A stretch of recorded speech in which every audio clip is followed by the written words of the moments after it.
Usually ऐसा होता है कि तो लड़कियां जिन जो होती हैं और भाई इतना ज़्यादा इन्फ्लुएंस और इतनी इन्वॉल्वमेंट हो तो वो बहुत रफ एंड टफ होती हैं। जी मैं रफ एंड टफ चीज़ें जो वो कहते हैं ना कि लड़कियों वाली चीज़ें कम होती हैं। जी ज़्यादा वो लड़कों वाले शौक मेरी अदाओं वाला जो लड़कीपन है वो सिर्फ डांस में निकलता है। ओके। वरना मैं वाकई मैं एक तो बहुत सिंपल इंसान हूँ और ये जो सारी आप तैयारी देख रही ना ये बड़ी एफर्ट के बाद हुई है। Thank you so much Beenish Parvez, I love you.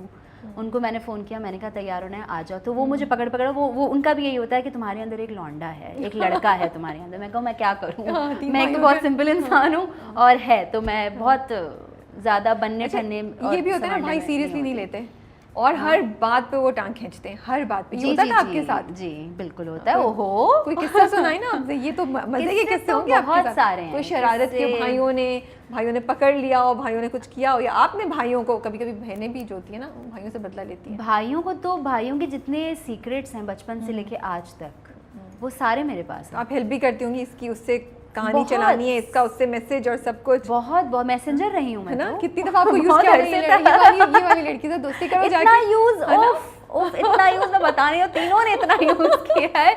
मतलब मैं तो वो नहीं होता राइट हैंड घूम रहा है घर में एक, और क्योंकि लड़की है तो बस यूज करो। बेटा जरा जाके उसको ये बोलना जी भाई। ये तो सीक्रेट सब भाइयों के ऐसे रहे हैं। ओहो मुझे कोई स्पेसिफिक किस्सा सुना है मजे का? बचाया है भाइयों को मैंने। कैसे बताएं? वही बताएं। मुझे पता है कहाँ गए हैं और किससे मिलने गए हैं। ठीक है, तीनों या एक नाम नहीं लूंगी, गला दबा देंगे मेरा। सो एक जो है वो गए हैं, कहाँ गए हैं मुझे मालूम है, और अम्मी आ गई हैं और अम्मी ने पूछ लिया है कि जी किधर है और कहाँ है, घर से कैसे निकला। बस अभी गए और फौरन जल्दी आओ, मैं कैसे संभालूं।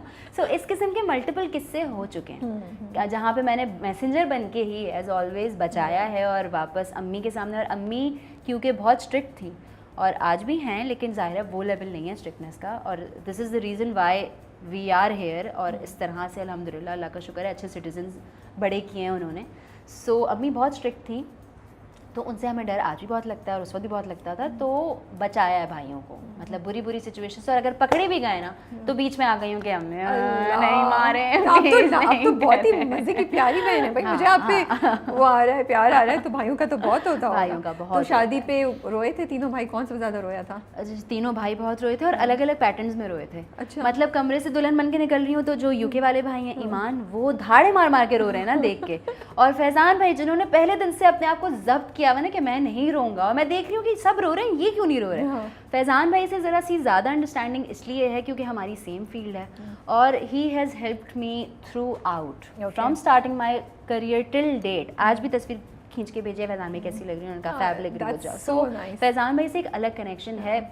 दूसरे भाई बुरा ना माने, उसका मैं रीज़न बनाती हूँ, वो दोनों भी मेरी आंखों का तारा है। लेकिन ये कि हसान भाई जो है वो, उनकी ज़ाहिर है मेरा और उनका एज डिफरेंस बहुत ज़्यादा है। सो यू नो एक पर्दे वाली चीज़ है उनके साथ। ईमान ने, क्योंकि ईमान से भी मेरी बहुत अच्छी दोस्ती थी, पर क्योंकि he is move to UK so वो एक गैप है। बिल्कुल हो जाता है। तो फैजान भाई जो हैं वो फील्ड भी एक ही है, काम भी एक ही है, सारी चीज़ें। फैजान भाई इज़ द वन जो आज भी मेरे ऊपर नजर रखते हैं। रैंडमली फोन आएगा या मैसेज आएगा, कहाँ हो, मैंने कहा एक्सक्यूज मी मेरी शादी हो चुकी है। Oh my goodness, this is so much fun to hear.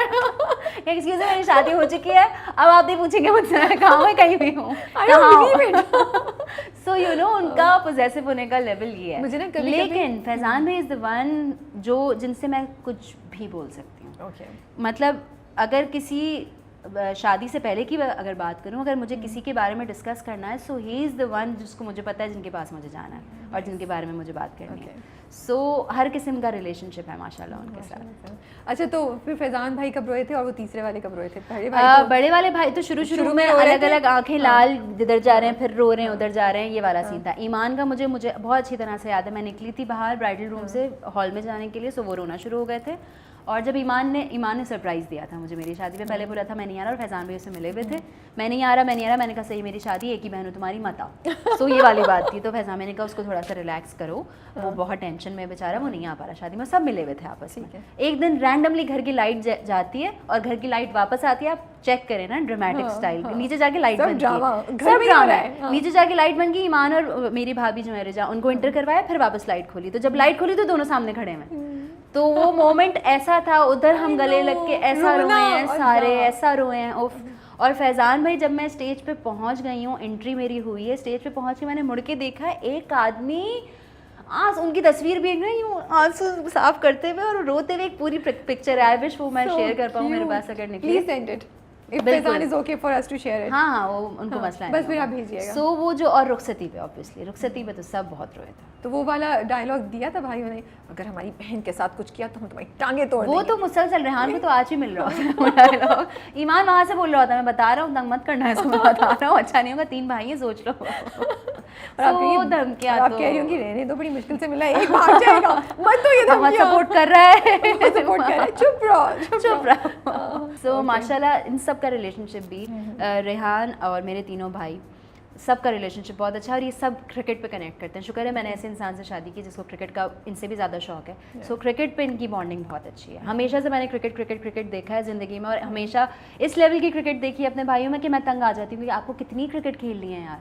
सो रेहान का भी पैशन क्रिकेट के लिए इतना ही है। सो वो कनेक्शन जो उनका क्रिकेट पे बनता है ना, I am very thankful to cricket कि मेरे भाई और मेरे हस्बैंड में बड़ी अच्छी दोस्तियाँ हैं इस वजह से। ठीक है, तो पहला तो टेलीफिल्म से आपने स्टार्ट हुई, सोप में आपको सोप था, जी सोप था एक जो सेजा साहब ने आपको दिया। जी और वो अब स्टार्ट हुआ। उसके बाद क्या हुआ, नेक्स्ट ड्रामा कैसा है उसके बाद? यू थॉट उसके कि अच्छा बाद मतलब स्ट्रगल थी, आपको बार बार जाना पड़ रहा था लोगों के पास, या अम्मी की वजह से? बहुत उसके लोग बाद कहते भी मैंने होंगे, एक बहुत लोग ये कहते हैं, और मैं ऑन रिकॉर्ड ये बात बता दूं कि अम्मी इज़ वन पर्सन जो कहती हैं कि ना ही मैं फैज़ान के लिए कहीं कुछ बोलूँगी, ना ही मैं तुम्हारे लिए कुछ बोलूँगी। तो ये बात दोनों याद रखना कि अपनी मर्जी से। अगर मैं ऑनेस्टली आपसे बात कहूँ तो ये वो कह तो रही है, लेकिन जस्ट बिकॉज जब आप जाती होंगी कहीं और लोगों को पता चलता होगा कि आप किनकी बेटी हो, तो एक ऑटोमेटिकली प्लस पॉइंट नहीं आ जाता? ज़रा प्लस पॉइंट नहीं, प्रेफरेंस जो कहते हैं, जो लोगों के ऊपर इंप्रेशन है कि प्रेफरेंस इनको मिलता होगा। अभी मैं कल परसों ही कहीं कमेंट पढ़ रही थी तो मेरी पिक्चर के नीचे लिखा हुआ था पर्ची,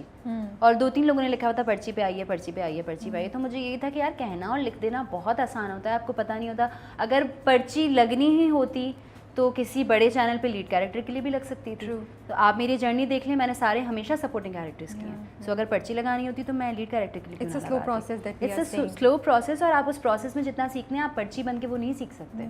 so this is the reason Y अम्मी ने हमेशा यही बात सिखाई भी है और की भी है कि अपना प्रोसेस, अपनी जर्नी खुद बनानी है। इस इंडस्ट्री में आप लोग अपनी मर्ज़ी से आए हैं।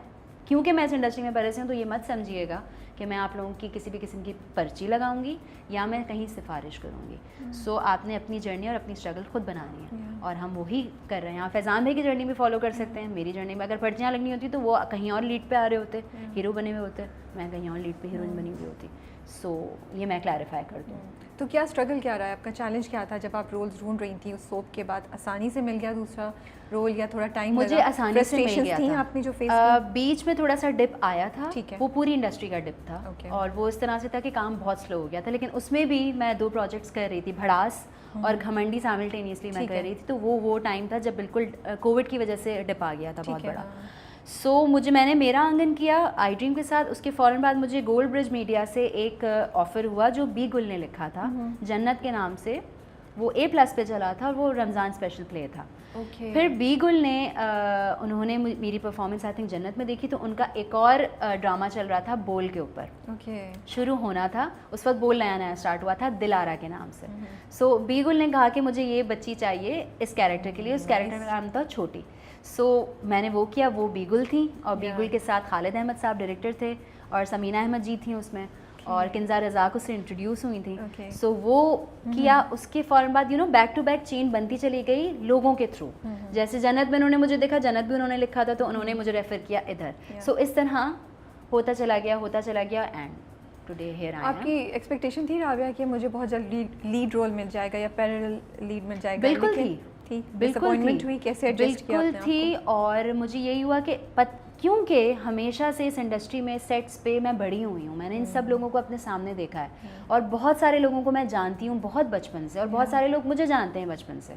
सो जब एंटर कर रही थी तो दिमाग में एक था कि यार मेरे लिए क्या मसला है, या मेरे लिए तो कोई प्रॉब्लम ही नहीं है, मैं तो बड़ी यहाँ पे हुई हूँ। लेकिन ये इस बात को रियलाइज़ नहीं किया कि चीज़ें बहुत बदल चुकी हैं, चीज़ें बहुत चेंज हो गई हैं। सो इतना आसान नहीं है राबिया कुलसूम जितना आप समझ रही हैं। सो आप अपनी स्ट्रगल जारी रखें। तो डिसअपॉइंटिंग था मेरे लिए, आई बी वेरी ऑनेस्ट। और मुझे ये था कि यार अच्छा सपोर्टिंग रोल, ओके छोटी बहन, आई यू श्योर, मतलब आई यू श्योर छोटी बहन सो जो है फिर उसको I took it as a challenge कि चलो ठीक है, अगर छोटी बहन मैं एक्सेप्ट हो रही हूँ तो एक टाइम ऐसा आएगा। फिर मैंने दूसरी फेलो एक्ट्रेसेस की जर्नी जो है वो फॉलो करना शुरू की कि अच्छा इन्होंने भी छोटी बहन से शुरू किया था, इन्होंने भी सपोर्टिंग से शुरू किया था, पर टाइम लगता है आपको ग्रेजुअली बिल्कुल कहीं पहुंचने में।